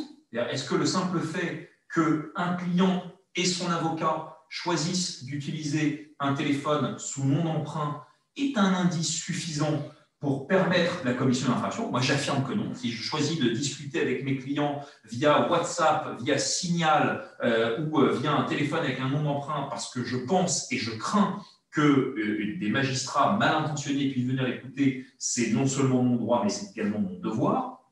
Est-ce que ce simple élément doit permettre de placer cette écoute, de récupérer ces enregistrements et de les utiliser? Ça pose une véritable question sur le pouvoir du juge d'une part, les droits de la défense d'autre part, et la manière dont dans cet équilibre, vous savez, en fait, la procédure pénale, elle fonctionne sur sur la dichotomie des pouvoirs. C'est-à-dire que tout fonctionne sur le fait que l'enquêteur doit avoir plus d'informations que le mis en cause dans notre système inquisitoire qui va pousser l'aveu. Et donc, pour pouvoir pousser l'aveu, il faut surprendre et il faut réussir à avoir les éléments en manque que l'autre partie n'a pas. C'est comme ça que ça fonctionne.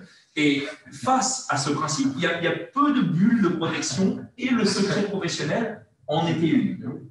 Et venir aujourd'hui percer cette bulle, et Dieu sait qu'il n'en restait pas beaucoup, ça rend notre procédure encore plus déséquilibrée. Et c'est pour moi la grande question que pose finalement cette affaire Sarkozy au-delà de la question politique. D'autant en plus qu'il ne s'agissait pas de la même affaire. Exactement, il y a des questions en plus de ressaisie, mais ça c'est oui. presque des débats juridiques, mais la question plus large, c'est bien celle-ci. Oui, mais je crois je comprends tout à fait votre position, et sans prendre position sur l'affaire que je ne connais pas, autrement par la presse, le principe il est quand même assez simple, assez clair. Vous avez raison de dire que tout ce qui est des relations entre l'avocat et son client, que ce soit un écrit, que ce soit un courrier, que ce soit un courriel, un coup de téléphone, c'est couvert par le secret. La seule limite, c'est lorsque il y a des éléments probants, enfin il y a suffisamment d'éléments qui laissent penser, on laisse penser, c'est pas le bon mot, mais il y a suffisamment d'éléments montrant que l'avocat a participé à une infraction. C'est-à-dire qu'il n'a plus un comportement d'avocat. Et là, effectivement, on peut, à mon sens, on peut considérer qu'une écoute illégale. Oui, là, il sort effectivement de sa mission. Il sort de sa mission, il me semble. Il me semble. Oui. L'avocat est comme tout le monde, il n'a pas à violer la loi. Ce n'est pas un sanctuaire non plus. Je comprends, il faut protéger le secret, et je suis le premier à le faire. Vous savez, j'ai lu, je l'explique dans le livre d'ailleurs, souvent les enquêteurs, ils écoutent quelqu'un, pas l'avocat. Oublions ce cas. Ils écoutent quelqu'un parce qu'on va faire une perquisition chez lui, parce qu'il a tué quelqu'un, on le suspecte d'eux, ou parce qu'il a détourné des fonds, on suspecte d'avoir blanchi des fonds, on les écoute. Bon. Mais il arrive que cette personne appelle son avocat. Il arrive que l'enquêteur, nécessairement, il va l'entendre. Bien sûr. Donc, ça m'est arrivé de recevoir un coup de fil d'enquêteur en disant « Ah, vous ne savez pas ce qu'il dit à son avocat ?» Je lui ai dit « Attendez, d'abord, je ne veux pas le savoir. Et deuxièmement, vous oubliez. Et troisièmement, vous ne transcrivez pas. C'est une règle d'or. Maintenant, si dans une affaire de blanchiment, il apparaît là que l'avocat lui-même est en train de commettre un acte de blanchiment, évidemment que je ne vais pas lui donner la même réponse. Ben non. Mais encore faut-il que préalablement, et je pense que c'est la limite de l'exercice, on verra bien ce que dira in fine la Cour de cassation, et surtout la Cour européenne des droits de l'homme, parce que elle peut... Attention, c'est la Cour européenne des droits de l'homme qui aura le dernier mot. Comment elle interprète la limite qu'il faut mettre à ce secret, sachant que c'est quand même le principe de base, c'est le principe général. Je me suis exprimé d'ailleurs parce qu'il y a aussi l'affaire de Fadette. On a fait des Fadettes d'avocats au motif qu'on pensait que peut-être éventuellement ils auraient été informés. Aussi fait les liens, c'est pour ça que j'en réagis. On a fait celle de celui de notre confrère qui est devenu ministre aussi. Oui, non, absolument, voilà. Et là, je pense que là, on est sur quelque chose de terrible, c'est-à-dire que, alors, c'est pas forcément illégal, encore qu'il y a le principe de proportionnalité, je ne sais pas comment ça sera tranché, mais c'est des choses que absolument je n'aurais pas faites. Enfin, ça me paraît. Voilà. Et vous voyez, on voit d'ailleurs, parce que ces opérations ont été faites dans des enquêtes préliminaires. Vous avez évoqué tout à l'heure très justement cette nouvelle loi qui vise à recadrer un peu les enquêtes préliminaires. Enfin, comme vous dites très bien, on met des rustines sur un système qui, de toute façon, ne fonctionne pas au départ. Donc, ce n'est pas comme ça qu'on réformera la procédure pénale. Mais on demande quand même maintenant à ce qu'il y ait un contrôle légal, parce que les parquets ont énormément de pouvoir.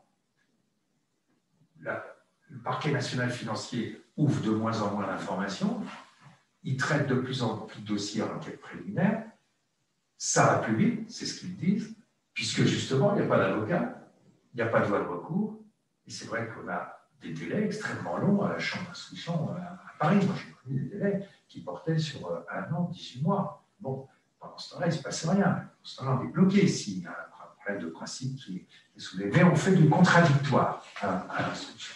Et ça peut entraîner des délais parfois extrêmement longs. Effectivement, les parquets ont de plus en plus tendance, comme ils ont des pouvoirs plus importants, à privilégier l'enquête préliminaire en disant ça ira plus vite. Bon, je n'ai pas le sentiment que ça aille tellement plus vite. Et puis surtout, ce que je crains, avec quelques exemples, c'est qu'une affaire complexe qui est menée, je vais dire, unilatéralement par le parquet, sans contradictoire, sans la position de l'avocat, parce que tout ça, tous ces dialogues sont importants, vous l'avez rappelé tout à l'heure, mais le dialogue qu'on peut avoir avec les avocats, avec la défense, va vous permettre d'éclairer un dossier. Si vous faites l'impasse là-dessus, quand le dossier va arriver à l'audience, vous n'allez pas le mettre Messner. Je me souviens, il avait raconté un cas comme ça qu'il avait eu à Nanterre. Je ne sais pas qui s'était fait un plaisir, mais quand ça arrive à l'audience, lui, il va voir, ah là, ça n'a pas été vérifié, ça l'a pas été, ça l'a pas été. Et que va pouvoir faire le tribunal? Parce qu'il va se dire, on n'a pas vérifié, on aurait dû le faire, on aurait dû écouter davantage, on n'a pas fait parce que l'avocat était absent, et le dossier risque le dossier. Alors ça va être jugé 2-3 ans après, et que va faire le tribunal? Il va renvoyer le parquet pour mieux faire, il va relaxer, en tout cas il ne pourra pas le condamner. Donc ce souci d'efficacité apparent, regardez, je ne sais pas, vous le savez mieux que moi, vous suivez les affaires qu'il y a actuellement, mais quelles sont les affaires traitées par le parquet national financier qui ne sont pas passées à l'instruction, les affaires importantes, qui sont jugées aujourd'hui? Toutes les affaires dont on parle, elles sont passées à l'instruction. Ah oui, qui ne sont pas passées à l'instruction, bien sûr. Est-ce qu'il y a des affaires, ce motif de célérité, est-ce qu'il est justifié? Est-ce qu'il se traduit dans des résultats? Voilà. Est-ce que ça aboutit à des jugements? Je ne parle pas des affaires simples, oui, bien sûr. Je parle des affaires complexes. L'article du point le montre, le PNF là-dessus est malheureusement mal né. C'est-à-dire qu'ils ont été créés avec un nombre très limité de magistrats qui commence à s'étendre, mais qui n'est pas encore, aujourd'hui ils sont 17, ça fait peu de temps. À l'origine, ils étaient 5 ou 6, avec un stock d'affaires extrêmement important qui continue à s'étendre. Et la célérité, en effet, qui était un des arguments mis en avant pour la création de cette nouvelle juridiction d'exception, parce que ça en est quasiment une. Avec le recul, on se rend compte que les dossiers qui sortent sont les dossiers d'instruction, ou sont ceux dont ils ont hérité, qui étaient déjà tellement avancés que finalement, il n'y avait plus qu'à clôturer. Donc la célérité n'est en effet pas un bon argument pour le justifier. Alors, je vois l'un de nos camarades poser une question, monsieur le juge. Quel est votre plus grand regret dans un de vos dossiers d'instruction? Pardon, je n'ai pas retiré mon masque. Quel est votre plus grand regret dans votre dossier d'instruction? Qu'est-ce que vous avez loupé ou qu'est-ce que vous n'avez pas réussi à parler? Et effectivement, vous savez, on a souvent les brûlures personnelles subsistent, alors que les succès, on les oublie. Je vous écoute et j'en trouve pas. C'est formidable. C'est ma modestie naturelle qui parle dessus. Voilà la réponse. Jean-Louis Maillet a une question. Oui, je reviens à votre bouquin parce que, comme vous le disiez tout à l'heure, vous avez proposé des solutions, et en particulier pour pouvoir être plus performant, pour qu'il y ait œuvre de justice. Et en particulier, vous évoquez une pratique américaine qui est l'accord transactionnel, et vous dites les États-Unis ont une culture très différente de la nôtre, ils visent l'efficacité, leur justice est forte. Alors, c'est plus des coupables, c'est la transaction. La semaine dernière, on a entendu quelque chose d'assez surprenant, puisqu'on avait le sentiment, à la presse qui le rapporte, que Bolloré avait signé une transaction, et puis, ça a planté. Je ne sais pas pourquoi, et ce n'est pas franchement la question, mais Enfin, c'est la question, mais en même temps, je ne vous demande pas forcément de prendre une position par rapport à cette décision, mais qu'est-ce que vous pensez de l'intérêt pour notre justice de cette formule qui serait efficace pour aller capter les capitaux, pour aller régler les difficultés, pour être efficace? Alors, moi, personnellement, je trouve que vis-à-vis d'une société qui corrompt sur un marché, qui va corrompre un chef d'État africain ou des proches, qui a une sanction, j'allais dire, à l'américaine, élevée, c'est-à-dire qu'on n'est pas à 100 000 € d'amende, mais on est à 500 millions de dollars ou 1 milliard, voire plus, comme je l'ai vu, comme on le voit. Voilà. Pourquoi pas? Ça peut peut-être faire réfléchir ces grandes entreprises qui font de la corruption en Afrique qui n'est pas supportable, en leur disant, attention, vous risquez de payer plus cher que ce que ça vous a coûté. Ça, c'est l'efficacité américaine. Mais je pense aussi que le procès a ses vertus.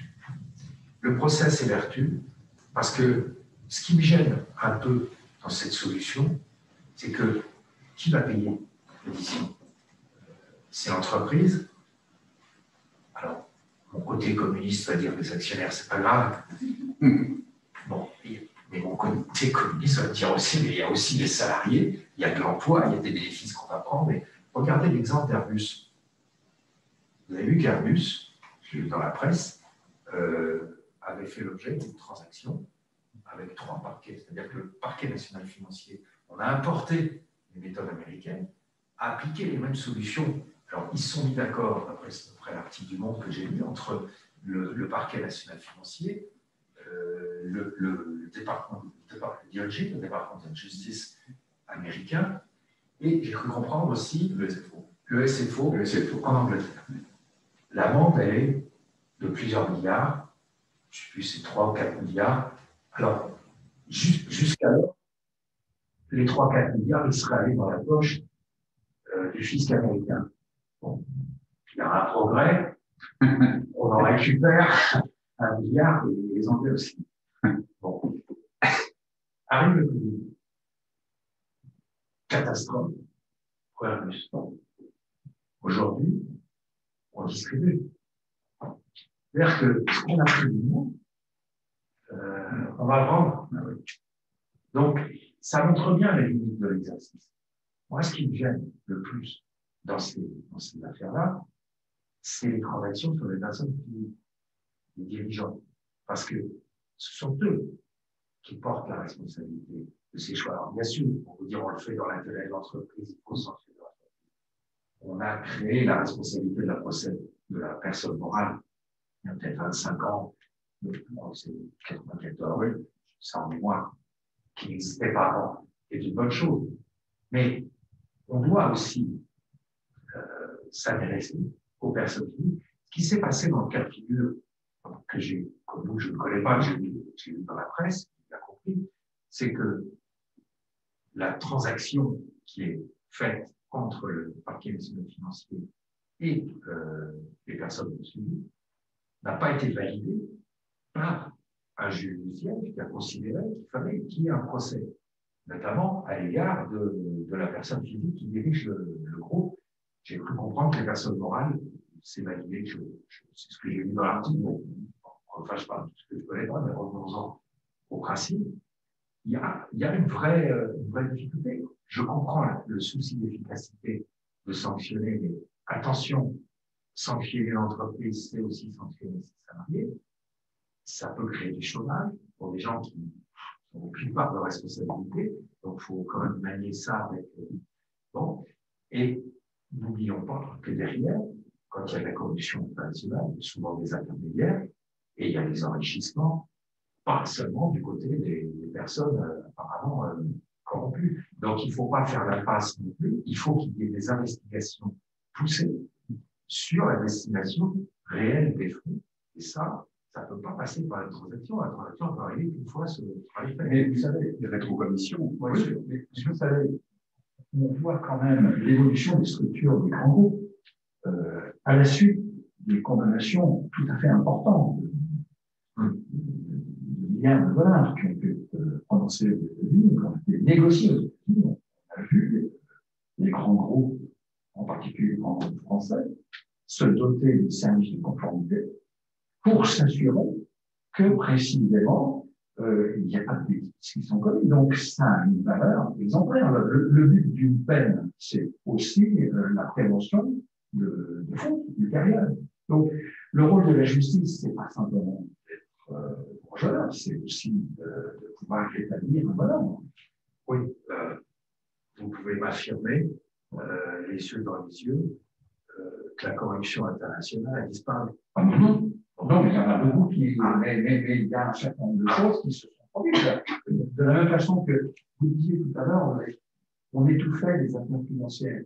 Mais encore fallait-il aussi savoir l'approcher techniquement. Or, vous vous êtes considérablement amélioré en ayant pris la mesure de ce que c'était. C'est pas facile, c'est dossiers à traiter. Il y a un besoin d'indépendance, mais il y a aussi un besoin de compétence. Et je suis d'accord avec vous, c'est aussi l'existence. La justice est un contre-pouvoir. Et dans la mesure où elle s'autorise aujourd'hui à instruire ces dossiers-là, tant mieux si c'est aussi le but, enfin, pas le but premier, mais vous savez, la répression, c'est aussi la prévention. Bon, donc, si on améliore le système, vous savez, je vais vous donner un autre exemple, le secret défense. Moi, je me suis vu opposer le secret défense dans des affaires où je suspectais de la corruption sur l'investigation de commission. Parce que, j'imagine, parce que j'ai jamais eu les explications, que si, pour un exemple, n'importe lequel, on va imaginer qu'une entreprise française corrompe un responsable chinois. Bon. Ouais, avec un intermédiaire au milieu, parce que ça ne se fait pas directement comme ça, on utilise des écrans, avec des offshore et tout ça, mais imaginons dans l'absolu. Bon. Si on investit sur cette entreprise française, on va aussi investiguer sur les décideurs chinois. Imaginons que ce soit possible. Que ce soit possible, que ce soit un très haut dignitaire chinois. Ah, est-ce qu'on va appliquer le secret défense? Parce que les entreprises françaises vont nécessairement être pénalisées. Bien sûr. Parce que dans un régime qui n'est pas vraiment démocratique, on voit qu'une chose, c'est que la France nous cherche des poules dans la tête. Donc, on va avoir un réflexe national. Les Anglais ont fait la même chose. Tous les pays font la même chose. Donc, à un moment donné, il faut aussi savoir ce qu'on veut. Est-ce qu'on veut éliminer la corruption internationale, sachant que les dictateurs africains qui se mettent plein les poches, les gens meurent de faim? Bon, je suis un peu moral, mais Au Nigeria, par exemple, c'est pas seulement. Oui, mais dans beaucoup de pays, regardez la chute. Il faut attendre qu'il tombe pour qu'on s'aperçoive que, regardez la chute de Ben Ali, regardez la chute de Moubarak, etc. Regardez les Malaki. Les exemples ne manquent pas. De toute façon, dès qu'il y a dictature, il y a effectivement possibilité de détournement. Et de toute façon, comme je le dis, il n'y a pas de justice indépendante. Donc, pourquoi est-ce qu'on s'en fout? Mais il faut bien aussi, à un moment donné, que les pays, les grandes démocraties occidentaux, se mettent bien d'accord. Est-ce qu'on signe des conventions qu'on a signées? Est-ce qu'on les applique, qui disent on sanctionne la corruption internationale, mais à ce moment-là, ça peut tomber sur n'importe quelle entreprise, y compris les nôtres, ou est-ce qu'on défend nos entreprises en disant, de toute façon, soyez pas naïfs, monsieur le juge, s'ils ne l'avaient pas fait, les Américains l'auraient fait, ils l'auraient fait plus habilement que nous, de façon à pas se faire. Donc, tant qu'on n'aura pas, conviction personnelle, des règles internationales qui soient effectivement, on n'est pas maître de ça, qui soient effectivement censurées, enfin dans le bon sens, je suis d'accord avec vous, qui soient uniformes pour sanctionner les grandes entreprises qui se livrent à ce petit jeu-là, et les dirigeants, il faut pas oublier, parce que ce sont eux qui prennent ces responsabilités, et à titre personnel, ça me paraît important, sur leur patrimoine. Tout à l'heure, on a développé les saisies patrimoniales parce qu'on a pris conscience depuis une quinzaine d'années, on n'en a pas conscience avant Avant, c'était la prison sursis, etc. Beaucoup de prisons dans ces dossiers-là. Mais depuis, on a évolué. On va récupérer l'argent. Et les financiers récupèrent l'argent. Et ça, c'est une bonne. On va dans le bon sens. Je crois d'ailleurs que, pardonnez-moi d'aller d'un sujet à l'autre, au cœur du sujet, c'est que les montants importants qui sont détournés, ils ne sont pas en France. Ce n'est pas en France qu'on va les trouver. C'est ailleurs. Donc, ça pose le problème. Je reviens à ce problème récurrent, développé, j'ai montré comment ça marchait dans le livre, en disant, voilà, il faut remédier à ça, parce que la corruption, ça règle partout et bien, mais cet argent, il est caché hors dehors de nos frontières. Il faut savoir que les juges d'instruction ou les NF, quand ils font leurs enquêtes, ils se heurtent au même problème. C'est-à-dire qu'il y a des pays qui ne coopèrent pas. Et si vous avez un pays qui ne coopère pas dans une chaîne, dans un circuit financier, s'il y en a un qui ne vous donne pas l'entrée et la sortie, c'est mort. Vous ne trouverez pas. Dans votre ouvrage, pardon de vous interrompre, mais le temps, encore une fois, passe trop vite avec vous. Dans votre ouvrage, on a vraiment l'impression que vous avez noué des rapports d'amitié et d'efficacité avec des juges étrangers dans des pays où vous aviez l'impression que vous ne pourriez rien obtenir, comme par exemple, il me semble, à Monaco, à Gibraltar, même en Suisse, à Genève, pas à Berne, il faut le dire, puisqu'à Berne, c'était les banquiers qui étaient les victimes. À Zurich, pardon. Berne, je suis quand même pu nouer des relations. Mais non seulement j'ai pu nouer des relations à Genève, mais dans l'affaire F, Genève m'a appris des choses. C'est un juge de Genève, un juge d'instruction qui est devenu procureur d'ailleurs. Et chez eux, les procureurs sont, vous savez, à un moment donné, ils ont transformé les juges d'instruction en procureurs. Et d'ailleurs, je m'étais précipité en disant, parce que j'avais des affaires avec un juge d'instruction, en disant, ouh là là, il ne va pas être indépendant dans 6 mois, j'ai intérêt à me dépêcher pour qu'il puisse travailler normalement. En fait, je n'avais rien compris au film parce qu'il est passé procureur et il est tout aussi indépendant que. Mais pour dire que dans cette affaire, Genève était en pointe, pas seulement dans cette affaire, mais dans beaucoup d'affaires. Rappelez-vous les affaires Marcos, etc. Ils ont saisi de l'argent pour blanchiment, mais de l'autre côté, évidemment, vous avez une dictature, ça ne répond pas. Donc, ils avaient des difficultés à établir l'infraction d'origine. Bon, mais j'ai découvert avec Genève des circuits que je ne connaissais pas. Je suspectais, et j'ai appris avec eux. J'ai appris énormément, et j'ai découvert tous ces circuits. Et après, pendant 20 ans, j'ai continué. Alors, j'ai essayé de forcer des petits pays qui ne répondaient pas, au hasard, Chypre, Gibraltar, Liechtenstein. Les îles anglo-normandes. Les îles anglo-normandes. Et c'est vrai que j'étais quelquefois agréablement surpris, mais c'était des aides ponctuelles. C'est-à-dire qu'on m'assiste là, mais je sais que par ailleurs, il y a des milliards qui sont cachés. Bon, l'intervention de la justice est limitée à ce que j'appelle les accidents, et les outils sont là. Moi, je rêve que d'une chose. Je rêve, hein, qu'on supprime les trusts, qu'on supprime les sociétés panamiennes, qu'on supprime les coquilles vides. Voilà, c'est un rêve que... Et je m'adresse à nos jeunes parce que les temps changent et peut-être qu'ils y arrivent.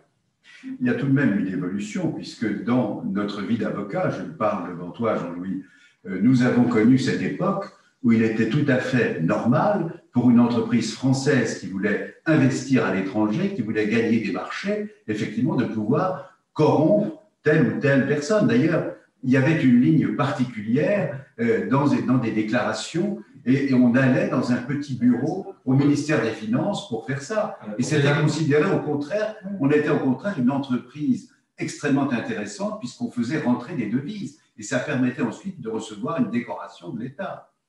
Il faut quand même le dire. Et nous sommes ça dans les années 80, début des années 90. Oui, non seulement ils autorisaient, mais ils défiscalisaient. Bien sûr. Mais la première fois que je vais dans un bureau des douanes, on m'oppose au secret défense. Je me vois dire au responsable du bureau, mais si je vends des cacahuètes, là, c'est tout le bureau, là, c'est classifié. Tout est classifié. Voilà. Jean-Louis Magnier, une question, peut-être encore Antonin Lévy, non? J'ai le souvenir d'une visite d'un de vos prédécesseurs, c'était Marc Frémély, Et il est venu nous voir il y a 6 ans.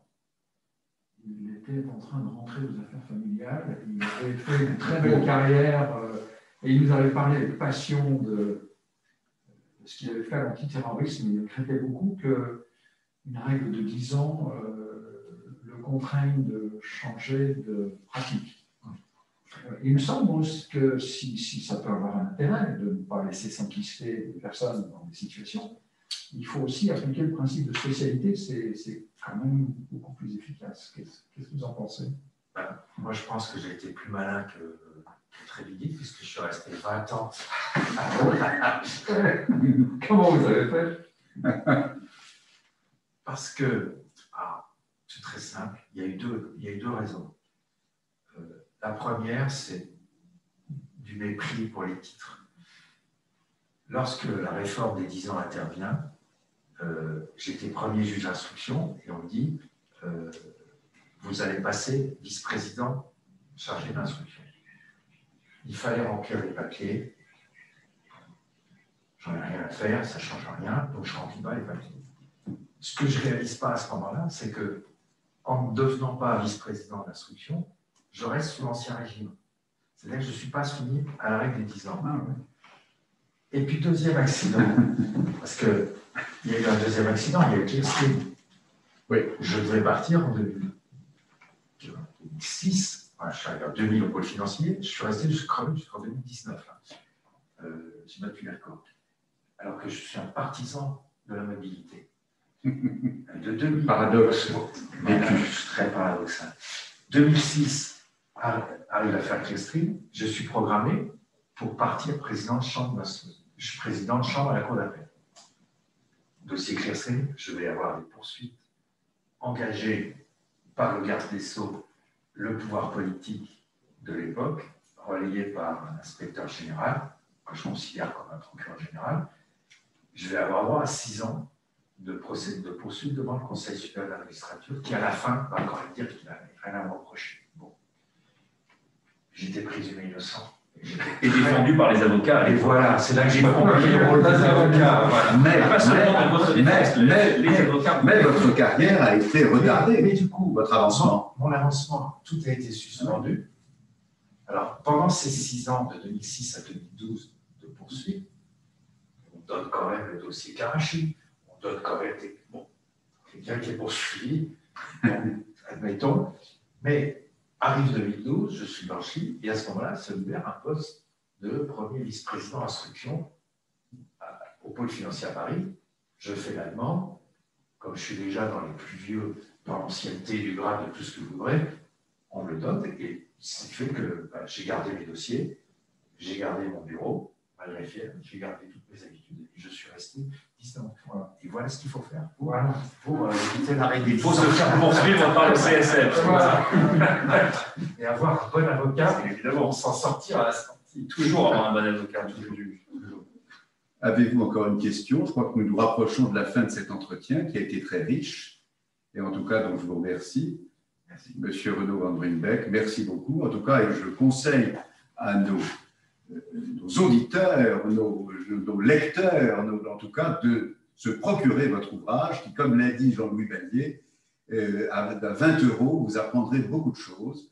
Et il n'y a aucun secret professionnel, effectivement, qui aurait été violé dans cet ouvrage, vraiment extrêmement passionnant. Moi aussi, je l'ai lu dans un week-end, je n'ai pas pu, en effet, ne pas aller jusqu'au bout tout de suite. Voilà. Et c'est chez Talendier. Et c'est chez Talendier, bien sûr. Alors, Antonin Lévy, merci pour vos interventions très brillantes, en tout cas. Et bien, je donne rendez-vous à tous nos amis du groupe Profession Juridique pour un prochain webinaire, puisque je crois que nous ne serons pas démasqués encore d'ici 2 mois. En tout cas, j'en ai le sentiment. L'année prochaine, on verra.